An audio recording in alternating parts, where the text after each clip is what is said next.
What's up, everybody? My name's Big Cam and welcome back to another Comically Boston breakdown episode. And today we are talking about the penultimate episode of X-Men 97 Season 2 with episode 8 titled The Dead Man's Hand.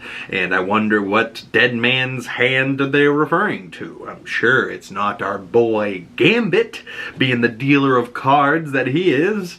But coming off of episode 7 titled Strange Land, Savage Heart, we saw Colossus and his sister Magic were both at the Battle of Genosha as well, and Magic was one of the many mutants that died that day, and Colossus had to hold his dead sister's body, and that ended up leading him to join a different team and lead him away from the X-Men. But we cut over from that flashback of Colossus and his sister to see that Graydon Creed, Sabretooth's son, was giving a speech running for president when the Acolytes of Magneto, Colossus's new group, comes in and takes him as hostage and attacks this convention. So the Acolytes of Magneto take him hostage, and they try to bargain with X-Force and the government to give back the mutants that they captured, or Creed will die. So Nightcrawler and the X-Men head to the Savage Lands because he wants to protect his long-lost brother, and even though his brother has no love for mutants, Nightcrawler is still a very good guy, so he argues for Creed's sake to get him a trial instead of just getting killed for no reason, you know, like, he goes, I'll fight for him in trial, and if you guys win, I will join your team. So, Exodus agrees and gives Nightcrawler the trial, but Nightcrawler says only under one stipulation.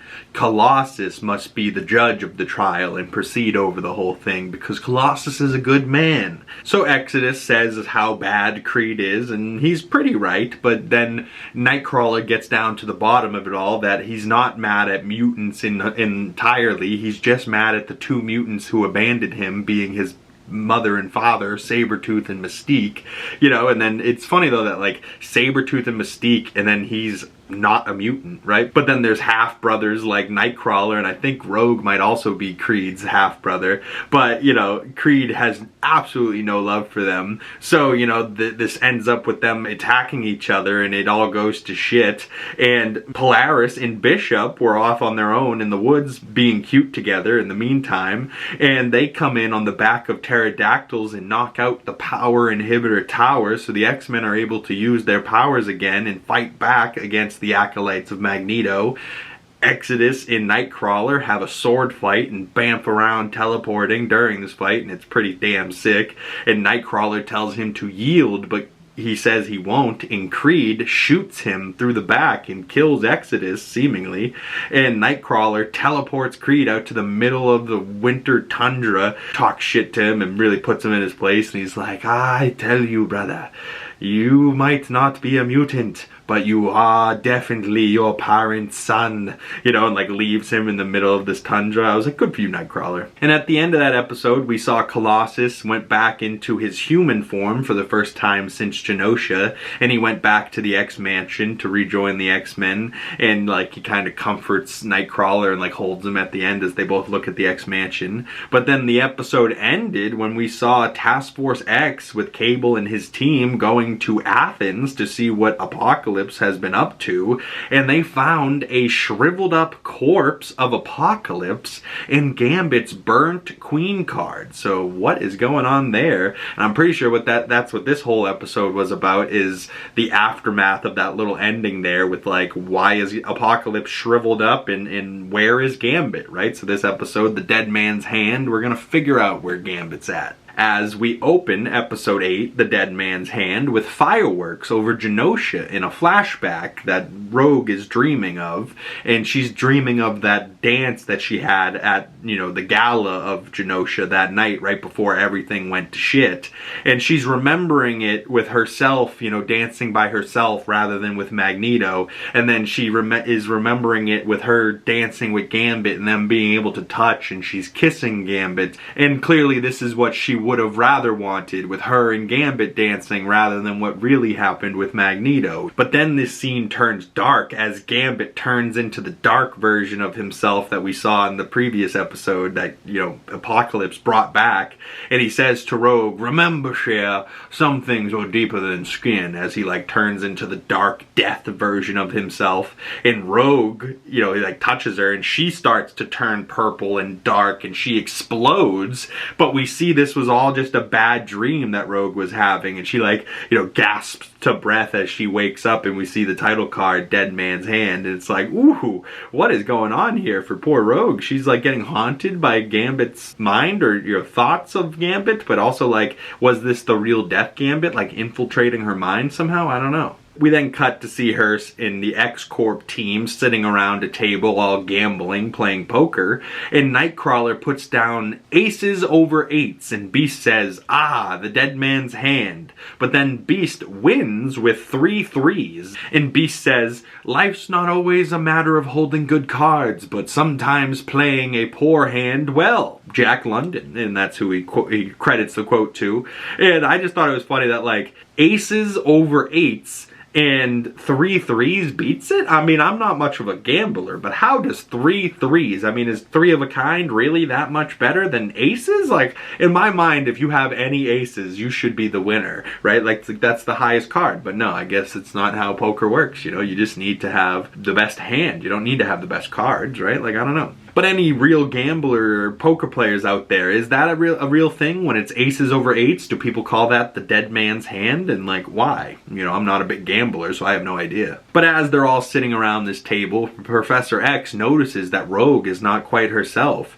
And she says that she's just happy to be with friends when an alert goes off. They're like, oh, this plane's coming in with military defenses, and you know, they put out an EMP to try to stop it, and they like, you know, batten down the hatches and all hands on deck type shit because they don't know what this alert is. But we see that it's just Cable and X-Force, and they bring Apocalypse's corpse to them, and they're like, you know, trying to make sense of how this happened. And you know, one of them, Psylocke and Archangel, are like, Apocalypse doubted that he could control a horseman, and then the horseman did this to him. So they're all like, Gambit killed Apocalypse? And they're like, yeah, but the Gambit that did this might not be the Remy you remember, you know. So everyone's kind of like, you know. And as they're bringing in Apocalypse's corpse, Jubilee hands Rogue the Queen card, you know, just being like, we know who this is, but you might want to see this, you know. And I was just like, me and my roommate were talking about it, like, Jubilee is such a good character, and the fact that she's had this arc,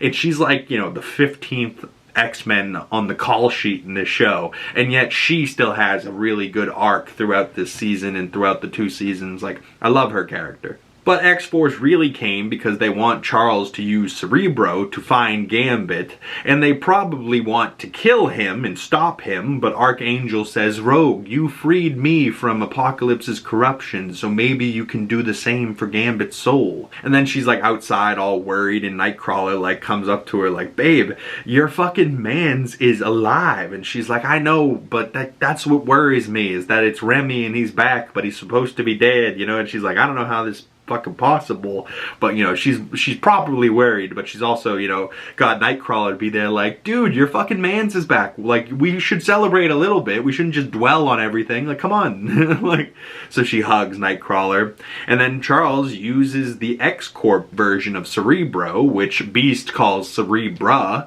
and they use this to locate Gambit. It looks like he's on Bourbon Street in Louisiana, and Charles, like, you know, uses his mind to like be there, and you know, he like walks up to somebody who has like the same type of look as Gambit and same type of haircut, but it's not him, and we see the dark Gambit pop out from behind him and say, mighty untoward, peeking at another man's cards, and he puts his hand over Charles's mouth, and the same type of like purple effect happens to Charles as he's like absorbed by the darkness and explodes. And it's like, what is happening, and what is Gambit doing to even Charles, like through his mind? Like, this is just crazy. And Charles like pops off the Cerebra helmet, and he's like tosses it on the ground, so like Gambit shut him out even with Cerebro. And this is some like powerful stuff that I didn't know Gambit was capable of. And as like the darkness took over Charles and exploded exploded. We saw just a quick flash of Apocalypse teasing that maybe he's not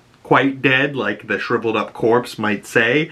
You know, maybe he's just drained and he's in Gambit or something, I don't know. But so Charles comes out of it and he says, I fear there's more to this darkness than we are yet to understand. But Rogue's just like, come on already, tell us where he's gone. And he says that Gambit's gone home. So then we cut over to some people in the bayou in Louisiana, and a man named Robert goes to see a belladonna at like some old church in the middle of this like woods. He thinks that she invited him here, and she thinks that he invited him here, and they both have these invitations, but the invitations really came from the Dark Gambit.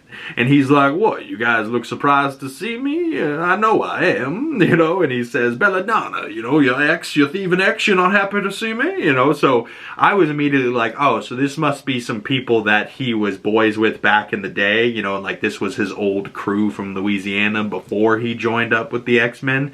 But like, you know, belladonna was his ex before Rogue. Interesting.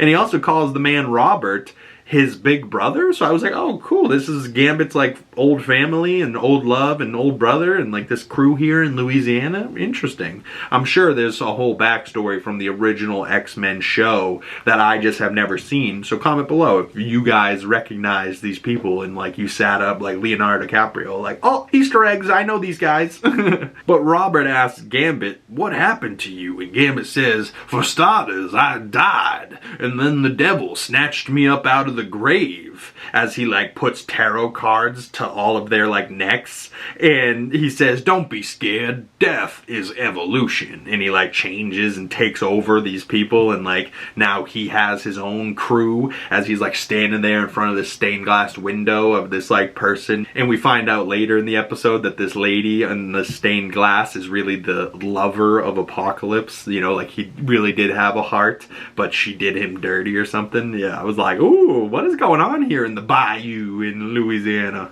But then we cut back to the ship as they're all heading towards Louisiana, and the X-Men are all sitting there, and Rogue and Jubilee talk, and Jubilee tells Rogue to not lose her heart because that's what's going to get her through this, right? She was like talking to Rogue about her time she spent with X-Force and Cable, and she's like, it's really not all so bad, and fighting, you know, Apocalypse, you know, I learned that I have to keep my heart, so don't lose yours because that's what's going to get you through this. And like her and Rogue kind of have this nice moment. I'm like, wow, Jubilee's a wise elder now. Like, she's no longer the child of the group. She's now got her own wisdom to add to the conversation. I'm like, wow, good for Jubes. And also while they're on this plane, Cyclops and Jean kind of come up to Cable because this is like the first time that they've seen him since they found out that like Nathan was still alive in the future and that Cable was Nathan from the past and the future. And like even in the previous show, all the times that they had done battles and they knew Cable quite well, they never knew he was their son, so now they do. So they're kind of like confronting Cable, but Cable's like, I knew we'd just get ripped away from each other again like we always do, and time doesn't want us to be together and whatnot. But it's just kind of funny to me that like Cyclops and Jean like force Cable to have a family moment here, and I was just like, Cable just did not seem open to it at all. Like, and it's funny, every time I see Cable I just picture Josh Brolin being pissed and angry and just being like, get away from me, mom, you know. But then we quickly cut from this like forced family moment to them all standing on the ship, and Gambit and his new team attack and they take over the plane, and Rogue is like looking through the ship finding, you know, trying to find him, and she finds Gambit and he's like in the shadows, and she's like, please let me help you, and she like takes off her glove because she's like got to be able to touch him, which normally would kill him, but in this case it's like got to be able to drain the Apocalypse out of him to like save his soul. And then she hears Gambit's voice for the first time, and she's like kind of starstruck. She's like, oh my god, is my man's really back? And Gambit says, you know, life does flash before your eyes when you die. And Gambit like walks out of the shadows as he says this, and she sees the dark version of Gambit, but she's not like stunned. She's just happy to have her man's back type of thing. And she like knows like, oh, he doesn't look like himself. He's corrupted, but he's still my man's. I'm happy to see him, you know, like, but she doesn't like, you know, like doesn't like get shocked at all. She just kind of still like just locks eyes with him like, I'm here for this, you know. And he goes on saying, and when I died, all I saw was you. And she starts to cry and tries to touch his face and help him, but nothing happens. And she's like, that's not possible. And he's like, what's wrong? And she looks stunned, like, what? How are my powers not working on him? He's right in front of me. And it just, like, for whatever reason, doesn't work on this, like, death version of Gambit. And he's like, I warned you, Cher, some things are deeper than skin. And touches the middle of her forehead and says, sleep. And he puts Rogue to sleep. And then Nightcrawler comes in to help her. But Remy puts him out, too, and takes both of them on his motorcycle that almost looks like Lobo's Space Hog as he, like, rips out of there. I was like, why does he look so cool? But also, like, where's he going with Nightcrawler and Rogue? Like, what the fuck, Gambit? And the rest of Gambit's guys blow off the wings on this plane and take off. And Cable's like, we have to go after Gambit. And Scott's like, no, son, we need all the telepaths we can on the ship now to help us land. He goes, fine, whatever. And he fucking, and we see how powerful Cable really is. And he's really the main reason why this plane was probably able to slow down. As Psylocke, Cable, and Jean, all the telepaths, all together stopped this ship, and they were all like straining hard, like, you know, like trying to use their powers to stop this crashing ship. And it's a pretty big plane, but we cut like hard away. We never see them actually land, and we cut to the plane on the news, and we see that the plane crash landed, and they're asking if this was a crash or a terrorist attack on the news. And we see Wolverine and the rest of the X-Men back at the X-Mansion are all watching the news, and Morph comes around like, oh, the news was spooking the kids, so I put on The Exorcist. And I just love Morph so much. Like, yeah, the kids are spooked, put on a scary movie for them. They'll never be spooked again, you know? Sound logic, Morph. And Wolverine, you know, pulls out his claws and he's like, I didn't get these back to be a gym coach while the others get blown out of the sky. And Storm stands up and says, the school will be safe with Colossus. Right now, our family needs us, and the X-Men fight for our own. Let's move. So the rest of the X-Men now go to join the X-Corp team heading to, what, Louisiana? But we cut over to Rogue waking up, and she sees Nightcrawler coming into her room with red eyes. And she's like, Kurt, what's he done to you?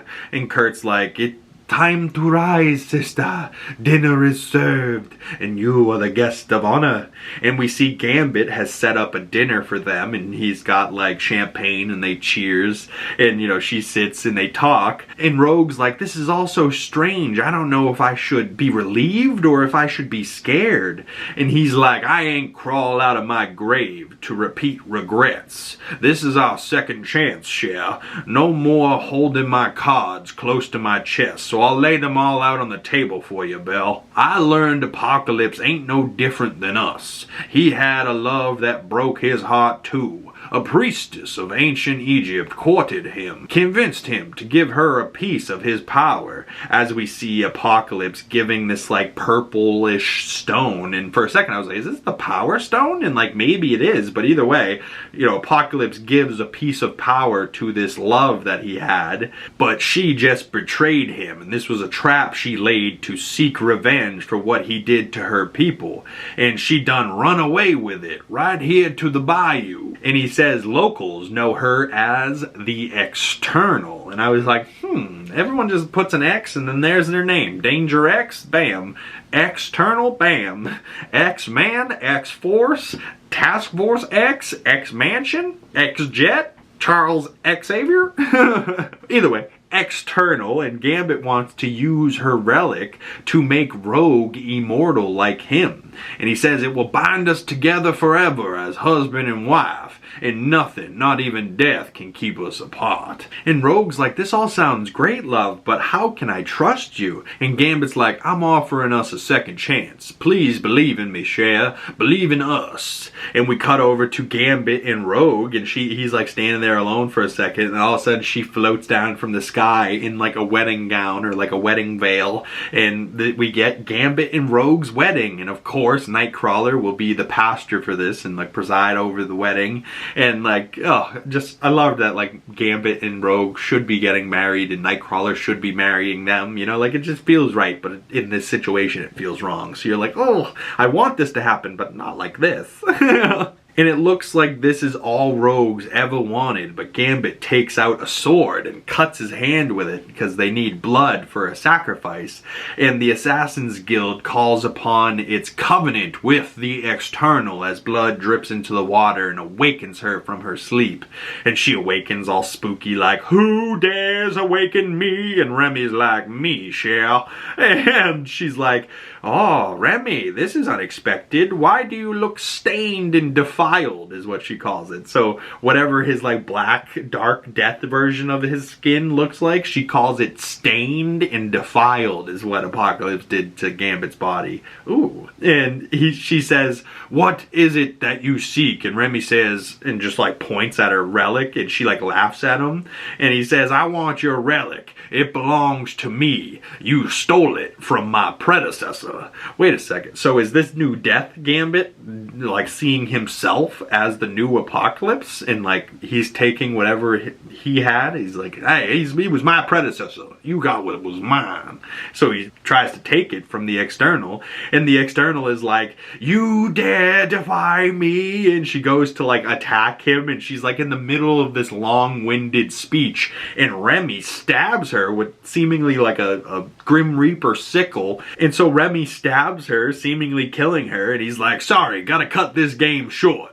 What goes around comes around," as he steals her relic right off of her body. And Rogue's like, "Remy, no, what did you do?" And he's like, "Going all in, Cher. You ready?" And Rogue seems like she is ready to go through with it, as long as it means that her and Gambit can still be together. But then the X-Men arrive on the X-Jet, and with a damn near full team lineup with X-Men and X-Force, and we see Cyclops, Beast, Jean, Morph, Wolverine, Storm, Forge, and then the X-Force team, Cable, Jubilee, Sunspot, Psylocke, and Archangel. And there's a fight between both Gambit's team and their crew, and it's just like a great fight scene. And Storm and Jean seem to handle the normies pretty quickly. You know, they kind of round them all up, use the water to like take away Gambit's mind control, but Nightcrawler is still left over, and Nightcrawler really puts a beating on all of them as he like teleports around,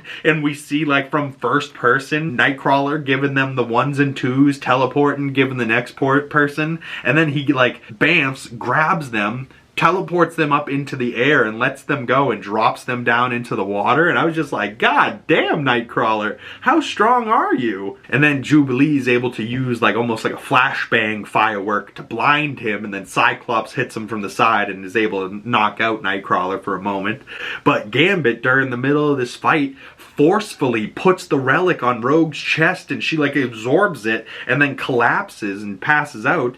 And Charles like sees him do this from on board of the X-Jet, and I was just sitting there like, "Charles, you're just gonna sit there this whole time? This whole time?" But so Charles Xavier on board the X-Jet says, "Remy, it's time to stop this madness," and he hits Gambit with a telepathic attack, putting him out cold. So the two of them can fight in Gambit's mind, as Charles is like, "In the battlefield of the mind, I will prevail." And Gambit's like, "Oh, now this is an unexpected delight," and he sends like his card attacks at Charles. And then Charles like attacks back, and Gambit's like, "Where was this will back in Genosha when Gambit needed it?" And Charles grows huge and like puts on this armor and tries to bind Gambit's powers, but he breaks out of it, and Charles puts on a giant like Chinese armor, like samurai armor, and he looks so sick. But this is like just in Charles's mind, and he's just like, "Well, I'm in a mind. I can grow huge to intimidate you, and I can put on armor to protect myself." And Gambit like throws his cards, and he blocks the card attacks with his giant shield. I was just like, this looks so cool, but also like, why? But so Gambit and Charles are fighting, and Gambit knocks the giant Charles in armor down, and Charles shrinks back down, and Gambit's coming to like deliver a final blow, but Charles stops him with a powerful telepathic attack, and like his blue rings are coming from his mind attacking him, and he's like, "Remy, if you're in there and you can hear me, come to me." And we see the real blue spirit of Gambit come out of like Gambit's stomach, which I just thought was interesting. saying that like your soul is stored right next to your tummy. Yeah, your stomach is the key to your soul. So yeah, I guess so. But either way, the real spirit of Gambit starts reaching out his hand for Charles, and Charles like takes it and he's like, "Help me, Professor, help me please." And Charles takes his hand and like pulls him out. But on the outside of this, right, because all this is happening inside of Gambit's mind for him and Charles, so the rest of the X-Men take down Nightcrawler and deal with that problem, and Cable in X-Force says, "It's time to make our move." And Cable's real reason for being there was because Apocalypse is in Gambit, and he's like, "I'm the one destined to kill Apocalypse, and this is the way how." And he like is gonna kill Gambit to get Apocalypse, which like, would that even work? But like, Cable's just so hardcore. He's like, "This is my destiny. I must do it just to get it over with, so then I can go back to living my life and being my parents' son that I was never able to be." Oh no, Cable's just got resentment, man. And Jubilee is like, "Cable, what the fuck?" You know, like, and he's like, "Sorry, kid, I had to lie to you to be able to get close enough to get the shot." But so Cable's gonna kill Gambit, and then like Jean like gives him like the, "If you do this, you're gonna be grounded," you know, like. But then we cut back into Gambit's mind, and we see, you know, Charles trying to pull him out of his body, and he does. And Charles is able to pull Gambit out of his body, but then we see the dark version of Gambit, and the dark form really was Apocalypse the whole time, and he like turns into Apocalypse, and he says to Charles, "After all this time, the teacher has still learned nothing." And Charles is like, "You alive? In here? How?" You know, and Apocalypse says, "I thought after your beloved Magnus, you might have finally understood. I always survive." I don't know how Apocalypse is in here, or why him and Magnus would have understood. I don't know why. But Apocalypse is here, and the rest of the X-Crew stop Cable, knock his gun into the water, and then we see Apocalypse reabsorb Remy, and then he tries to absorb Charles at the same time, and it gets real close, you know, only Charles's eyes are left. But then Rogue sends a beam of yellow light down into Gambit's mind, and like, she's now in Gambit's mind, like she's always been, and this blast from Rogue knocks Charles loose, but he's able to fully reabsorb Gambit. But then Rogue's hand breaks through, and it's like this yellow hand, and it reaches into Apocalypse's gut and pulls Gambit's soul out of there, saying, "Come on, sugar!" And like, she's, oh, I was fully in tears, but she's like in tears as she's like pulling Gambit's body out of there. And you know, you're in tears because you know in this moment that it's like, yeah, some things are deeper than skin, as she's literally in his mind pulling his soul back to her. Like, oh God, I'm getting chills thinking about it. Such a powerful moment. Professor!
But as Rogue pulls Gambit's soul out of Apocalypse, it looks like Apocalypse is absorbed into Gambit. And it's like, wait a second, so what just happened? Did the real Gambit just absorb Apocalypse now? I don't know, but we see Rogue wake up and Gambit looks like himself again, so that's a good sign, but also it still makes me nervous, like, okay, Gambit's back, but like, is Apocalypse still in him? We gotta get it out of him. And quickly, Cyclops and the X-Men are like, all right, Nightcrawler, you with us? All right, get us out of here. where Nightcrawler bamps them all back to the ship and gets them out of there, and Cable's just like gonna take the shot, but he couldn't shoot his mother, and like her Jean was sitting right there. So Cable's just kind of like, oh, and he throws the gun down into the water in anger, and I was just like, oh, poor Cable, man. Like, you want to do some fucked up shit, but you want your family, but you're like just this grumpy old man. Like, oh, poor Cable. But we saw that they brought Gambit back to their like facilities, and Beast is like testing him, and Beast says his vitals are faint, but his neural activity is strange. And Charles says Apocalypse won't stay contained in Remy's conscious much longer. If we don't move quickly, he will take him over for good. And Rogue like puts her head down on his chest like, I got you, sugar. I won't lose you. Not again. And like she just got her man's back, and she's like, I am not losing this one, right? Like, I lost Gambit, lost Magneto. I am not losing Gambit a second time. He's my man's. I am not, she's like holding on to him like, I'm not losing him. But then this episode ends as we cut over to Cable and the remaining X-Force, which is just Psylocke and Archangel, and they're like, it's just the three of us. What are we gonna do next? As they are approached by X-Factor and Dr. Cooper asking to work together to go after Gambit, it seems, as she hands Cable a Tower Tarot card. So, like, why are X-Factor pissed at Gambit? What did he do to them that makes them want to go after them? But also, why does X-Factor want to work with X-Force, and why would Cable do this? But I don't know, maybe he just wants to stop Apocalypse, and maybe that's what X-Factor's trying to do too, but how could they know? I don't know. I don't know why they would team up at the end here, but it's not going to look good for our team as we head into the finale, as that's credits on episode 8. And, to me, I was just like, so Apocalypse is in Remy's mind, but Remy looks not like his death self anymore, so something had to have gone okay. Right? Like, I don't know. But I really hope him and Rogue finally get to be happy and live happily ever after type of shit. And I hope in this finale, Gambit and Rogue don't die again at the hand of Apocalypse, or whatever happens in this finale. I just hope my boy Gambit is actually back. Right? Like, you killed him in episode 5 of season 1. It takes you till episode 8 to, like, really bring him back. And now we have one more episode. Right? Season 1 had 10 episodes. For whatever reason, season 2 has 9 episodes. So I don't know, I feel like maybe episode 9 is going to end on a huge cliffhanger that will lead us into season 3 that should be coming out next year the same time. But very interesting stuff so far. I don't know how external is like what is that power? That relic, they said, he pulls out of her chest and like forcefully puts into Rogue. So now is Rogue immortal? And like, is that like the Power Stone? Like, what was that? Like, what is that relic? Especially if it came from Apocalypse. She said it came from the start of creation. I don't know. Was that a Power Stone that I was seeing there? Am I on to something? Comment below if you guys noticed anything in this episode that I missed, and I would love to talk to you guys more about it. And this X-Men 97 Season 2 has been so good so far, and I love this show, and I've been having a great time breaking it down. So anybody that's watched these videos, I highly appreciate you, and I would love to chat more about it with y'all down in the comment section, or you can send your thoughts to my other social medias. Links for those down in the description below. But if you made it this far into the video and you would like to support the channel further, the best way of doing that is smashing the like button, commenting down below, subscribing if you haven't already, and hit that bell so you don't miss future Comically Boston breakdown episodes, and you get the finale breakdown notification when that comes out. And only one more week of X-Men 97. I can't wait, and I'll see you guys next week for that breakdown, and we'll see where it ends. I don't know. I'm like fully lost for words at this point. Like, where's this gonna go? I hope they live, I hope they don't die, but also like the X-Men coming back and like fighting in Louisiana the way they did, that might cause problems with X-Force and the government. I don't know. I think it's going to be X-Force and Cable versus the X-Men and X-Corp, but oh god, it's going to be messy. I hope we get to see Wolverine actually use those claws in the finale though. Like, come on. They had that one little side quest episode with Wolverine, and then they kind of sidelined him for the rest of the season. Like, we need our boy Wolverine, no? Maybe it's just me. But that's it for me, y'all. Thank you guys so much. Do all the things that I said to support the channel. Like, comment, subscribe. Do all the things. Hit that bell so you don't miss future videos. And once again, my name's Big Cam, and I'll see you gorgeous folks in the next video. Peace!